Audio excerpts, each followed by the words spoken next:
This is MJ. Welcome back to another episode of King of Hearts, Queen of Sorrows. The title for this is either going to be I've Got No True Teammates or Same as Me. And I'm going to be reviewing and analyzing Mobile Fighter G Gundam episode 30, which introduces one of my favorite characters, one of the most interesting characters, I think, Allenby Beardsley. And, well, I'll get into exactly why she's so interesting a little later. But basically, this was a great episode. I really liked it. Great introduction to this new character and to new possibilities for the show. So the episode starts out with Strider, who's the narrator, telling us about the victory, the shocking upset victory of Noble Gundam, which is Neo Sweden's Gundam fighter, or Gundam, that defeated Neo Russia's Argo Golski and his Bolt Gundam. And the amazing thing about that match is that it was won in 48 seconds. And it turns out that there's a string of victories from this pretty much unknown Gundam, Noble Gundam, which have happened all within 1 minute of the match. So they're cheating. No, Sweden is cheating, despite their desire to remain neutral in the real world. Apparently, in space world in the future, they're all about winning for themselves and gaining that control and that power. But they're doing it by cheating, which is pretty terrible. And when we get into exactly what they've done with Allenby over the years, it'll be even worse. Something I thought was really interesting was how shook up the whole world was, or everybody in Neo Hong Kong paying attention to the Gundam fight was by this shocking victory. And one of the coolest things that they did in this episode was they have Argo do this like walk of shame. Nastasha's with them, and there's all these people trying to interview him and find out what exactly happened. Probably because he was one of the top 5 favored to win the Gundam fight, and he was defeated so soundly, so quickly. And then Do-Moon ends up getting in with them and talking to Argo and finding out what exactly happened. Now, as far as Neo Sweden and their ethics and what they've done with Allenby, it's really interesting. One of the things that she tells Do-Moon and Rain when they're hanging out is that they treat her just like a part of the Gundam. And Rain is kind of incredulous about that because she's a good person. And she doesn't know all the nasty stuff going on in the background with Neo Japan, which, we'll get to later. It's coming up in the show, but she doesn't really know about all that. And she's there with Do-Moon as his teammate, as a childhood friend, someone who's trying to help him do something. And they do have a noble mission overall, which is to defeat the Dark Gundam. So I don't think she... I think there's some naivete there, which is interesting. And... I like that the darkness, and a couple episodes ago with like Neo Nepal with Kirol, this was all brought up, but like the darkness and the wickedness, the twisted nature of the governments or the people running the governments, I like that coming to the fore again, because it's something that should kind of always be brought up in this show because of how bad the governments are there. Gosh, I think I want to say something else about Allenby and her opposition to her government, but I might move on from that. I just want to take a moment to pay lip service to an ongoing theme that I keep coming back to when I talk about G Gundam, which is like sportsmanship and martial arts, and to a lesser extent militarism, and the romance and honor that exists in those things, because there's a beauty and it's easy to lie to ourselves and say that these things are beautiful, regardless of like how they are enacted ethically, or what I should say is regardless of whether or not they are enacted or engaged in ethically. They can seem beautiful and romantic in an old-fashioned sense that I think a lot of people still carry.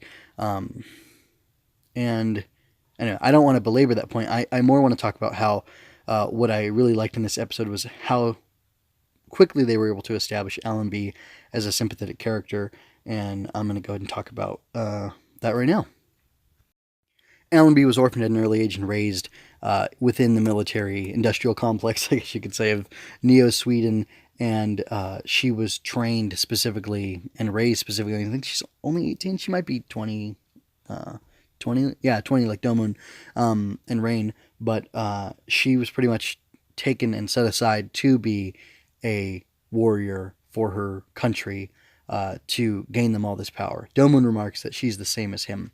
Something interesting is she remarks that she has no true friends teammates. That's right. She has no true teammates. And then she goes on and talks about her being an orphan and being used by her state, her government. And again, Domon reflects it. That's the same as him. And more than that, so all of that makes her very sympathetic because it's a tragic story. But I think more than that, what makes her sympathetic is that she's basically a female Domon Kasshu. I mean, when you get down to it, their Gundams are even the same color schemes. You've got predominantly white, then you've got blue and red, and yellow or golds used in certain places. And the two Gundams, when you see them together on screen, they pair up very well. But that's on a visual element, but more on a story.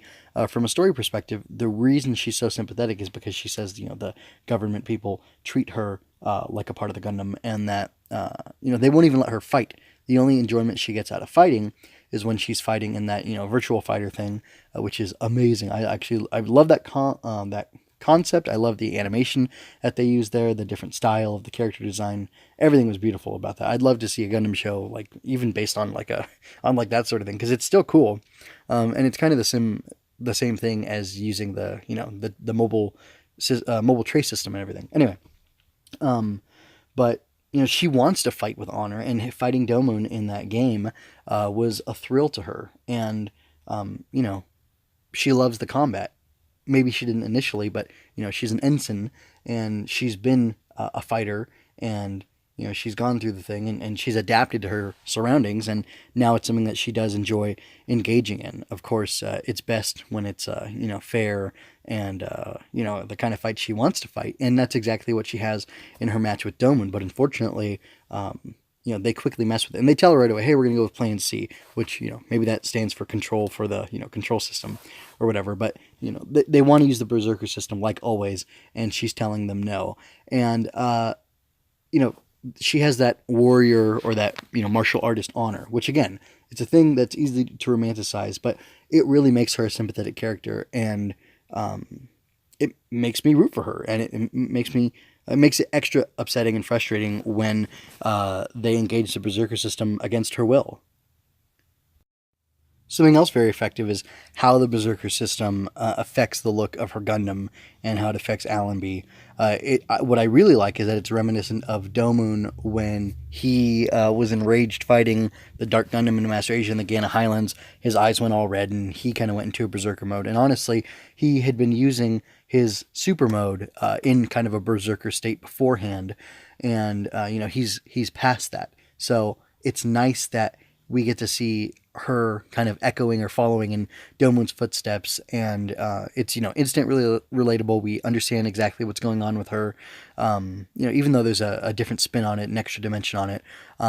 But anyway, that's a really good thing. And then it looks fearsome, it looks ferocious. The way the hair floats up and everything is really great. The posing and the way the choreography or the Noble Gundam moves when she's in this Berserker mode, it lacks the fluidity and grace that she has during her normal fighting, but it becomes very ferocious, and it very well puts across the point that it's this awful Berserk mode, and it's just, I really like what they do with it. And then finally, when she and Domon get to have he uses the Shuffle Crest and his power to wake her up, and I guess it overpowers and breaks the Berserker system because it is broken later, and then they begin to have a fair fight, but her body and her mind probably have just had so much strain put on them from, again, them forcing the Berserker system and then her waking up from it, that she can't handle it. So when they finally try to fight, she collapses, and Domon tries to take care of her. He has all the sympathy for her, and I think the audience feels the same way. I know as a kid, I probably watched, I can't remember exactly how old it was, 12, 13, 14. I was very into Allenby. I may have drawn my own female Gundam fighter inspired by her because she's so cool. And that's a code, of course. But like, she's like, I was going to say catnip, whatever. She's like the perfect combination for a young boy watching this. And I can even, see the echoes of that now.